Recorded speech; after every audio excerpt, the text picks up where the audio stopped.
Welcome, everyone, and thank you for being here today. I'm Sheila Folk, founder of Travel Industry Solutions. I want to start by telling you what this session actually is because it's not a warning and it's not a sales pitch.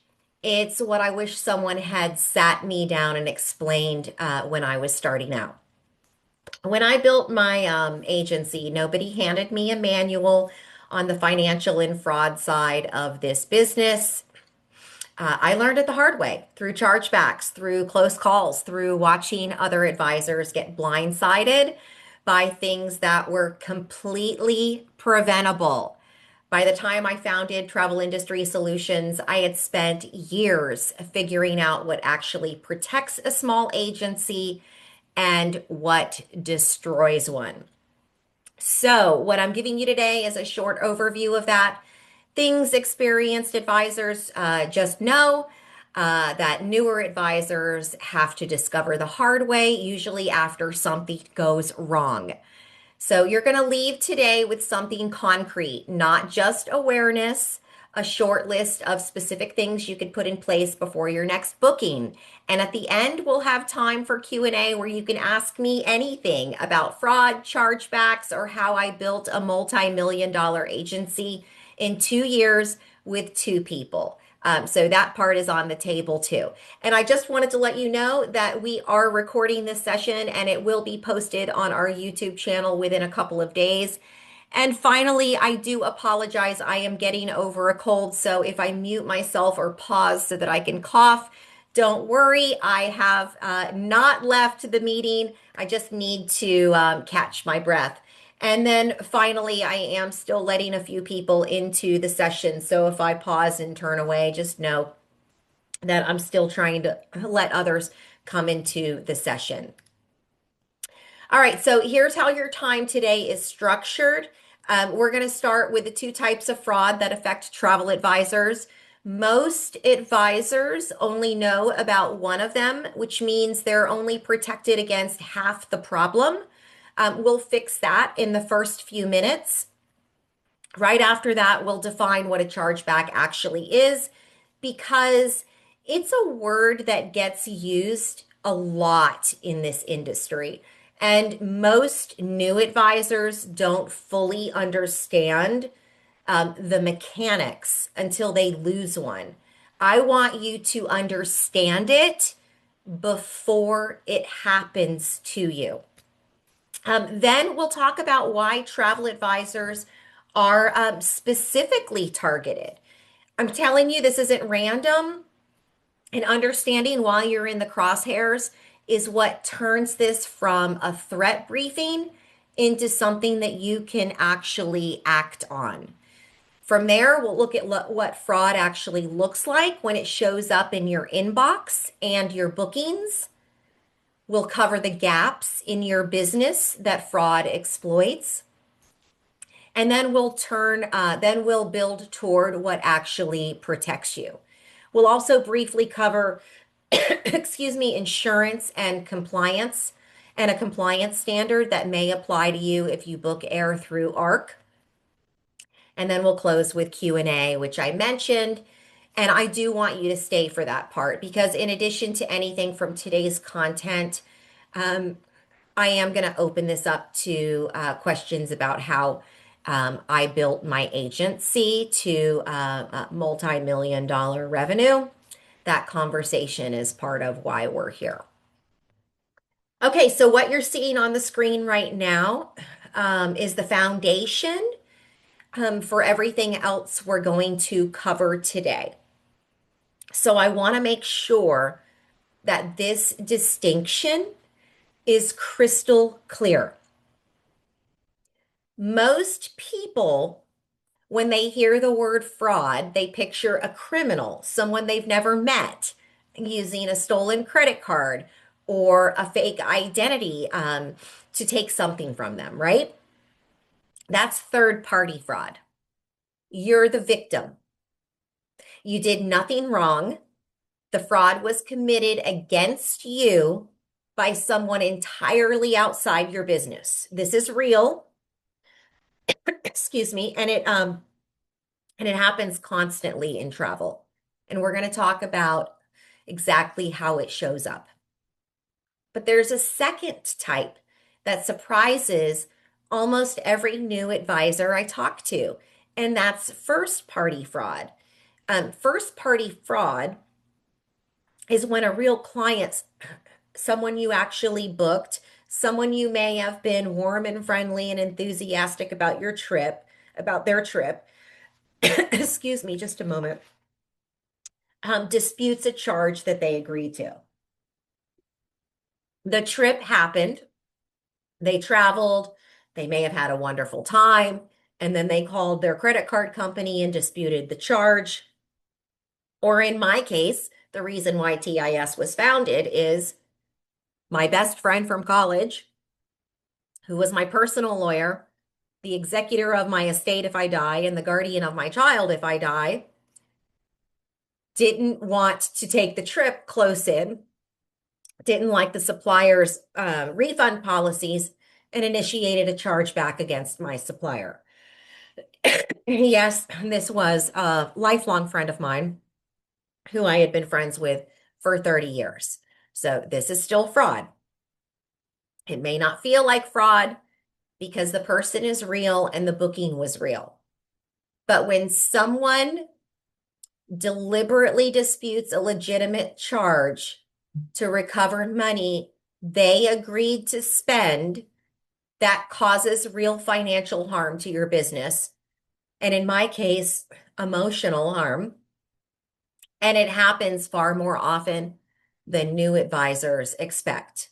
And even seasoned advisors, because I do talk to them about this. And their number one thing that they say is, Sheila, I only book friends and family. Until they hear my story, they've never done anything to protect them.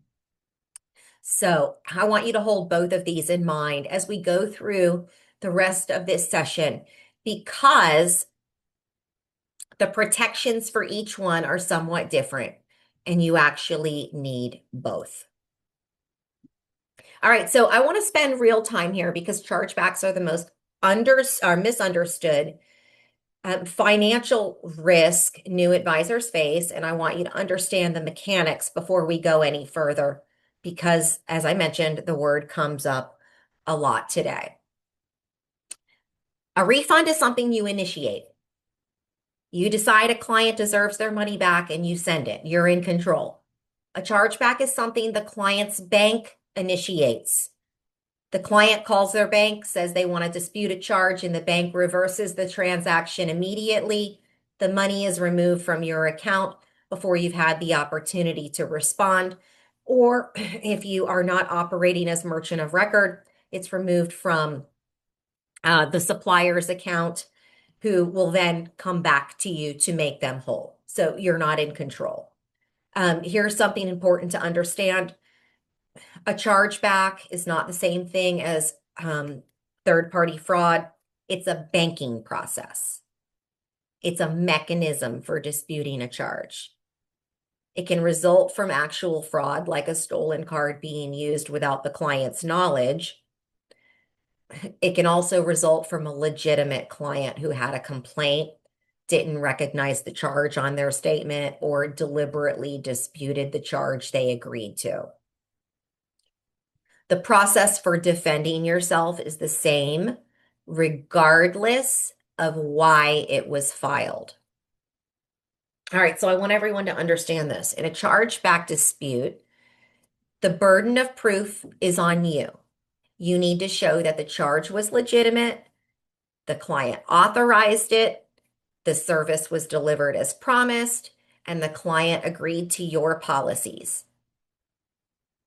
Without documentation, a signed booking agreement, written authorization, a cancellation policy, your ability to defend the dispute is significantly limited.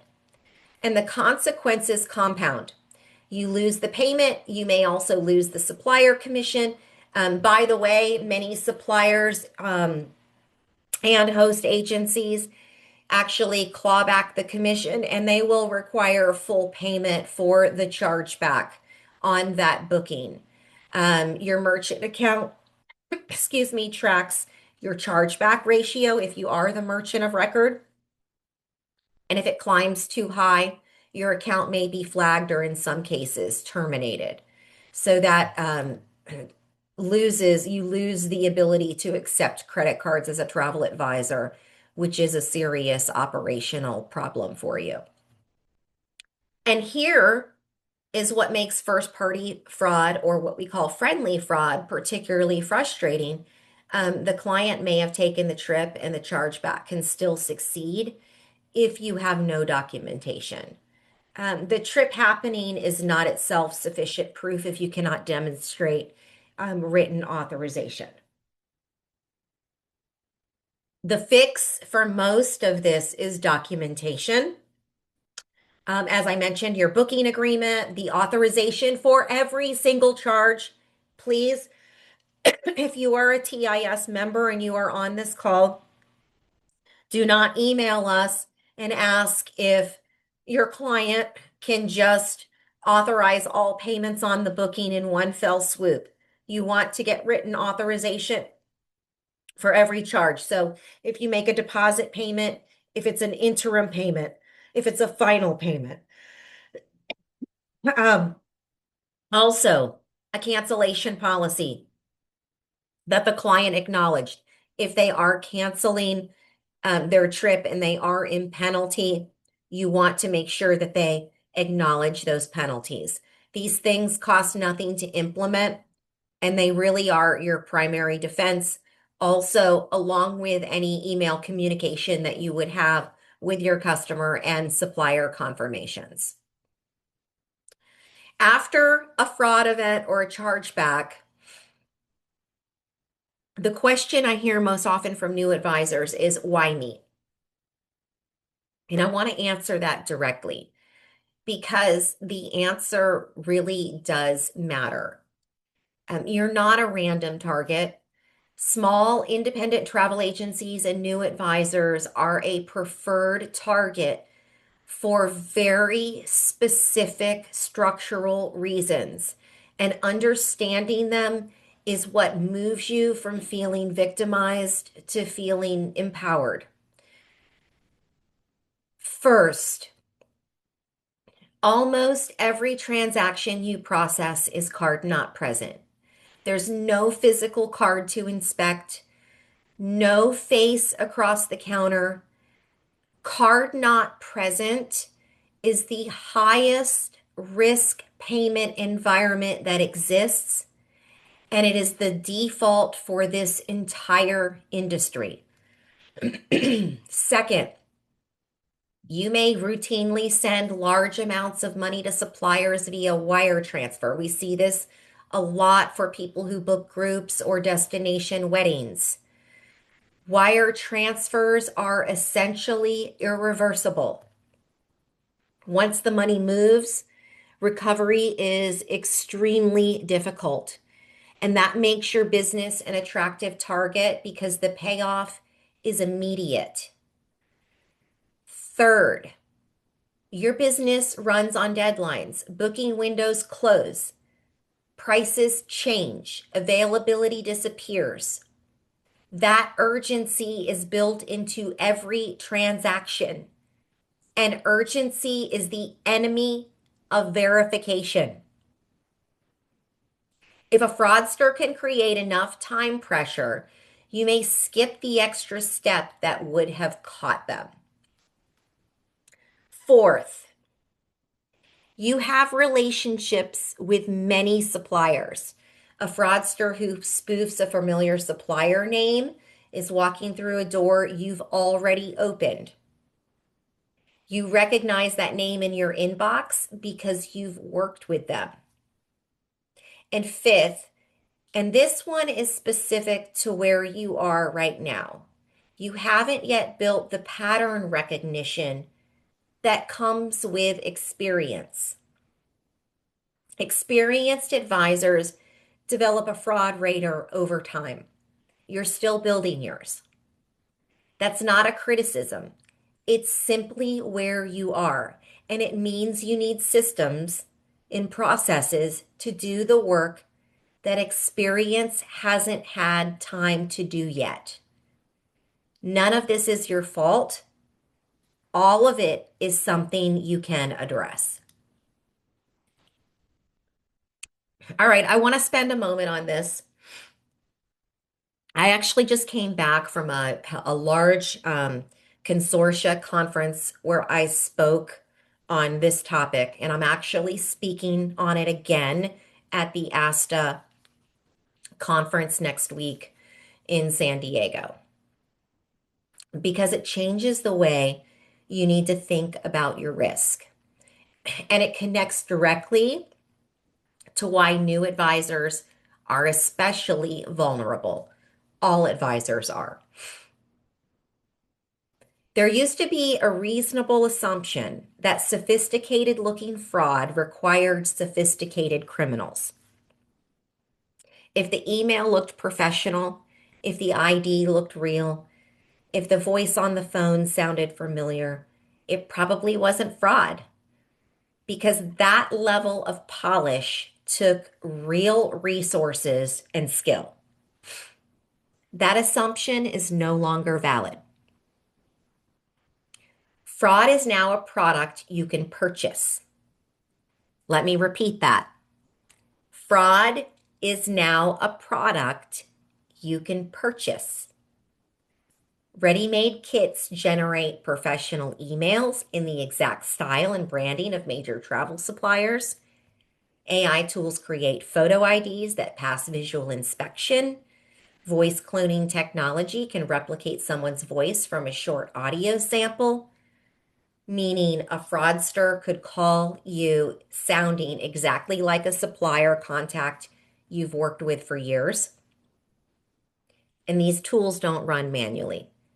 They operate automated campaigns around the clock, targeting hundreds of travel agencies simultaneously. The cost of all this is less than you'd spend on dinner with a client. I'm telling you this not to scare you, but because the old instinct of, I would have caught it, is no longer a reliable defense. The tools being used today were specifically designed to defeat that instinct. What actually protects you is process, and that's what we're building toward. All right, let me walk you through 6 real scenarios, the types of fraud that actually show up in travel agencies, and these are not hypotheticals. In fact, we went over these last week at the conference I was at in Vegas. All right, so wire diversion. You receive an email that looks like it's from a supplier you work with regularly. The address looks right. The signature looks right. The tone is familiar. The email says the supplier has updated their banking information and asks you to use new wire instructions. You update your records and send the wire. The money goes to a criminal's account. By the time anyone realizes what happened, the funds are gone. Group booking fraud. A group of travelers books approximately $90,000 in travel. Everything looks legitimate. They're communicative, they pay on time, the booking processes normally. Then on day 31, let's say, just after the chargeback window that many advisors assume protects them, every single charge is disputed simultaneously. It was coordinated from the beginning. Synthetic identity booking. A couple books a $19,000 honeymoon. They provide identification that passes every visual check that you'd normally do. The ID was AI generated. The card was stolen. Supplier impersonation. You receive an outreach from what appears to be a new preferred supplier offering strong rates. They're professional, they're responsive. They ask for prepayment to hold inventory. You pay and they disappear. Chargeback cluster attacks. 6 separate bookings come in over several weeks, appearing to be from different clients. All 6 are disputed on the same day. One organized fraud ring, multiple identities. And then friendly fraud, which we've talked about. A real client goes on a trip, comes home, disputes the charge. In every single one of these cases, the fraud was designed to look exactly like a normal transaction. That's the point. That's what makes it work. All right, everything we've talked about so far, the fraud scenarios, the chargebacks, none of it requires your agency to have done anything wrong. But there are gaps that make the damage significantly worse when something does happen, and most new advisors have all of them. The first gap is no written booking agreement. If a client disputes a charge and you have nothing signed, your defense is severely limited. A booking agreement doesn't need to be complicated, but it needs to exist and have the right language, not language generated by AI, which has no real knowledge of how this industry works. It needs to cover your cancellation and refund policies, and the client needs to have signed it before any money changes hands. Every booking, no exceptions. The second gap is no verification step on high dollar bookings. If a $10,000 booking processes exactly the same way as a $500 booking does, you have no additional protection where the risk is the highest. Pick a threshold that makes sense for your business and add one extra step above it. The third gap is updating wire instructions by email. This is how wire diversion most commonly succeeds. The rule is simple: never change wire instructions based solely on an email.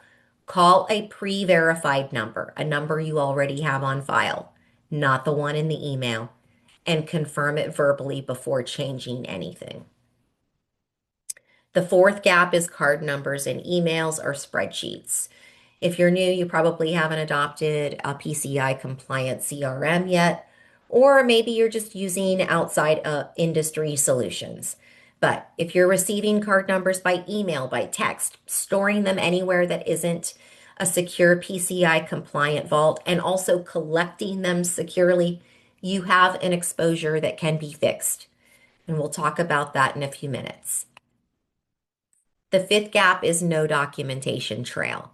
When a dispute happens, the first thing anyone will ask for is a paper trail. If you can't produce records, um, you are you are likely going to lose, and it needs to have a stamped audit trail. This is going to be your most important evidence. So what I want you to do is I want you to pick one of these today, just one, and fix it before your next booking. Then come back and fix the next one and the next one and the next one. All right, I want to flag something briefly that most new advisors are completely unaware of, and I'll keep this short because it applies more directly to some of you than others. If you're an ARC accredited, if you are ARC accredited and you process airline tickets through ARC, there is a reasonable care standard referenced in the ARC framework that relates to how you protect your transaction data, your card credentials, and access to ARC systems. You can read the brief duty of care statement on the slide. And if this is you, pay attention. It's worth pulling up your ARC agreement and understanding what it asks of you. This is a fairly newly released document. If you have questions about what it means for your situation, talk to someone who can advise you properly. If you're not booking air through ARC yet, file this away. As your business grows and your product mix expands, this may become relevant to you. The advisors who know about it before they need it are in a much, much better position than the ones who find out when something goes wrong. Either way, the underlying principle is the same as everything else we've covered today. Know what you've agreed to and have the systems in place to meet it. Okay, I want to be super clear up front. I am not an insurance professional, and nothing I say here is insurance advice. please talk to a licensed insurance professional about your specific coverage. What I can do is make sure you're asking the right question because most advisors I talk to are asking the wrong ones or not asking at all. Most travel advisors who have business insurance assume that they're covered if something goes wrong financially. And they may be partially right, but there are two types of coverage that sound nearly identical and are actually quite different. Cyber liability coverage is what most people have or think that they have. It typically covers things like data breaches, if a client is exposed, if you have to notify clients, if there are regulatory consequences. It is valuable coverage. But cyber liability policies vary widely, and many do not automatically cover direct financial losses from wire fraud or social engineering. Your broker can tell you specifically what yours includes and what it doesn't. Cyber crime coverage is different.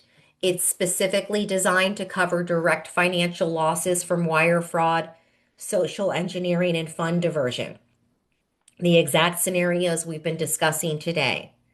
A surprising number of agencies either don't have it or don't know whether they have it or assume their existing policy covers it when they may not. The question to ask your broker this week is this: if someone sends me a fraudulent email and I wire money to the wrong account, am I covered? Get a specific answer. If the answer is no, or your broker isn't certain, that's a gap worth addressing. Now, I'm not covering E&O insurance in this presentation. The reason is because many travel advisors do have it. If you do not have E&O insurance or you're relying on your host's insurance, I need you to think again about that. Cyber is not addressed enough inside of the industry, which is why I'm addressing it in the presentation today. Okay, everything we've covered today leads here. There are 6 things that actually protect you, not as theory, but as steps you can take right now. A written agreement. It's your single most important protection against chargebacks and client disputes. First-party chargebacks. It needs to cover what you're booking, what your fees are, what your cancellation policy is, what the supplier's responsibility is versus yours, and the client needs to sign it before any money moves, changes hands. At TIS, we provide attorney-drafted agreements that are kept current as laws change, so you're not writing legal language yourself or relying on outdated agreements. A verification threshold means picking a dollar amount above which you add one extra step before sending supplier payment. That step might be a callback, a second internal approval, or simply a deliberate pause to confirm everything looks right. You decide the number. The point is that your highest risk transactions get treated differently. A callback rule for wire changes. We talked about that earlier. Card vaulting. It means getting card numbers out of your email and spreadsheets and into a compliant vault. TIS members have the option to add this as they are sending agreements to their clients for signature. So if you're storing card numbers anywhere else right now, that's worth changing.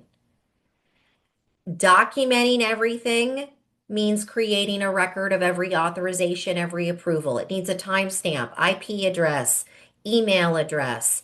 Did they view it? Did they sign it? Did they download it? And then fraud detection at the payment level is something most advisors don't have access to, but TIS members do.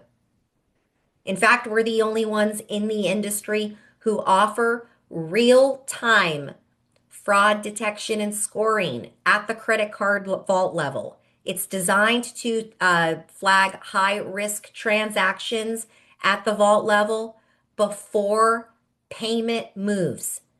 It gives you the opportunity to verify before that money goes to the supplier and you're out of pocket 10, 20, 30, oh, let's see, $100,000 in one case from an advisor I know who just spent 3 years paying that off to their host agency.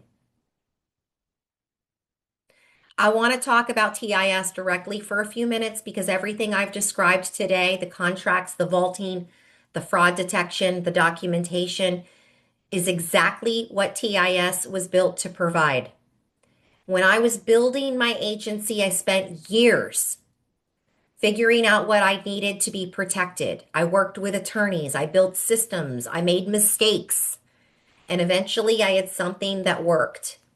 A set of tools and practices that let me run a multi-million-dollar agency with just 2 people without losing sleep over fraud and chargebacks. TIS exists to give you that foundation from day one instead of year 5. So our attorney drafted contracts are written specifically for travel advisors. And as I mentioned, they're updated as laws change. So you're not responsible for tracking legal developments across every state where your client lives or every province. Our card vaulting is PCI compliant, which means it's stored properly. And our fraud detection scoring is designed to flag those high-risk transactions. Every transaction through TIS creates a complete audit trail. So you have a full defense package. And TIS is a community. The advisors in our network have been exactly where you are right now. That collective experience is part of what you get access to when you join. So if you're not a member, I'd love to have you. If you are a member, I hope you're using everything available to you. And if you're not sure what that includes, reach out and we'll walk through it together. And I want to close the formal part of today with something concrete, not things to think about, things to do. Go ahead and screenshot this slide or save it. This is your starting point. Not a checklist you have to finish today, but it's a list of specific things that once in place mean you're operating like an advisor who has been doing this for years. Before your next booking, get a signed booking agreement in place. If you don't have one, TIS has one. If you have one you wrote yourself, consider having an attorney review it periodically to make sure it reflects your current business, or better yet, just get a new one. It's less than a cup of coffee a day. Write down your verification threshold. Establish your callback rule for wire changes. Get that card data out of emails. Document those authorizations. And call your insurance broker this week about cybercrime coverage.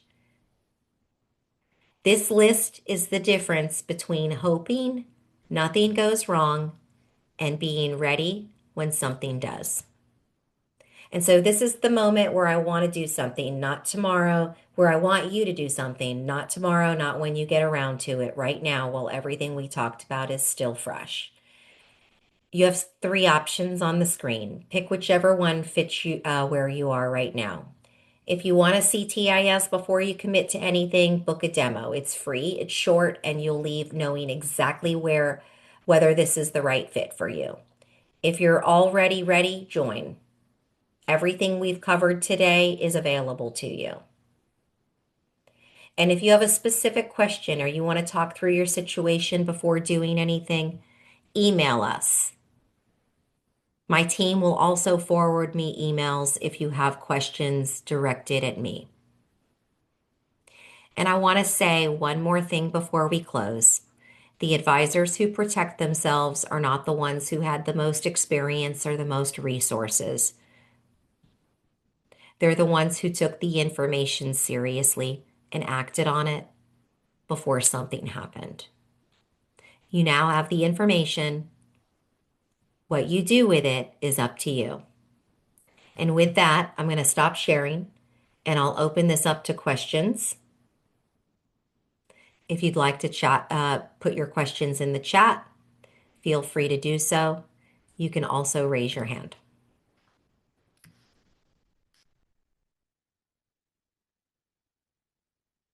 All right, guys, I probably have overwhelmed you today, but I want to thank each and every one of you for being here today.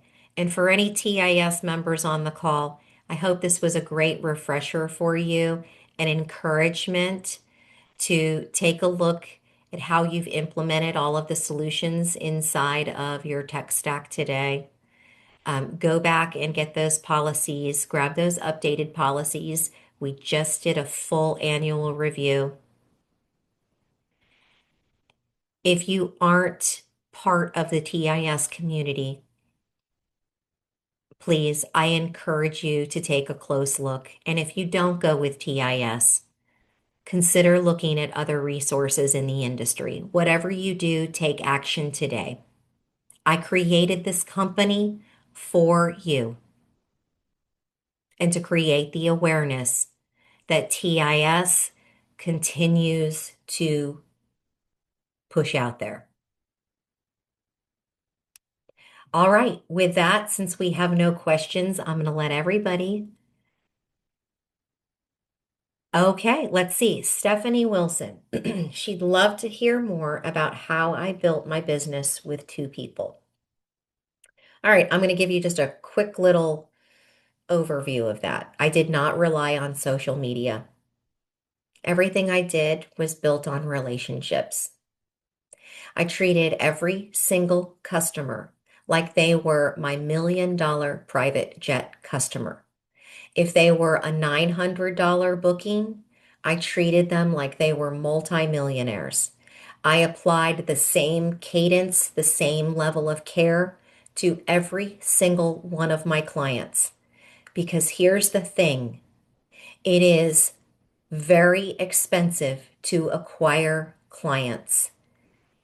It costs you nothing to create repeat business and a referral network of happy clients from your happy clients.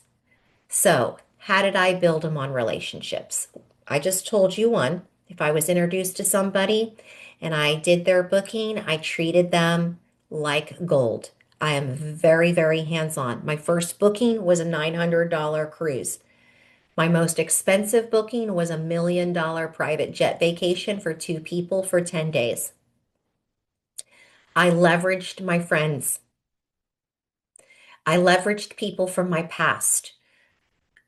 Someone who I knew from college, whose brother ran a large organization and traveled a lot. I have a training inside of TIS called How to Find Clients. It's an 11-week program. It's how to find them without using social media. So I leveraged my friends. They hosted cocktail parties in their home for me.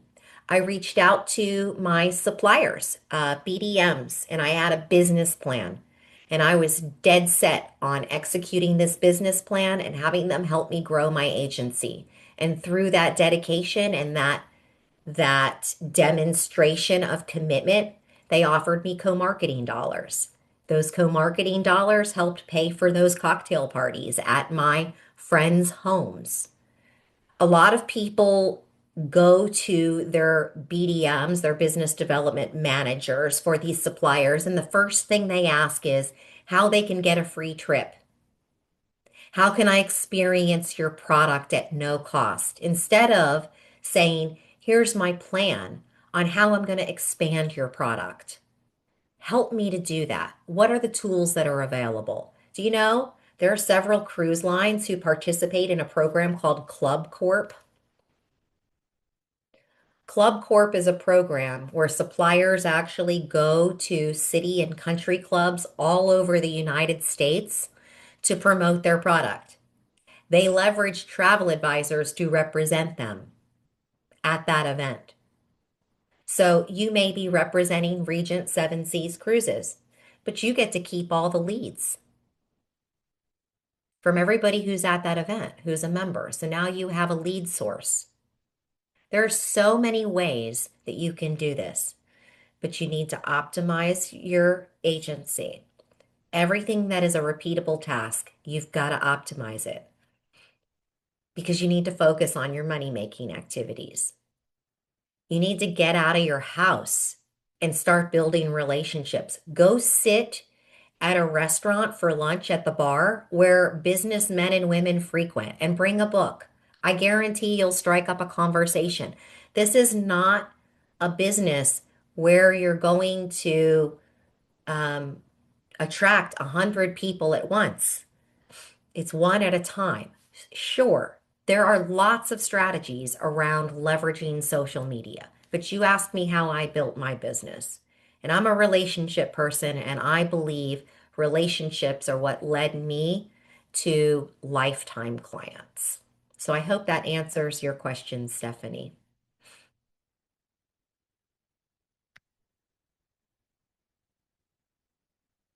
All right, great. With that, we're going to go ahead and wrap up the call. I hope that everybody has a wonderful day today.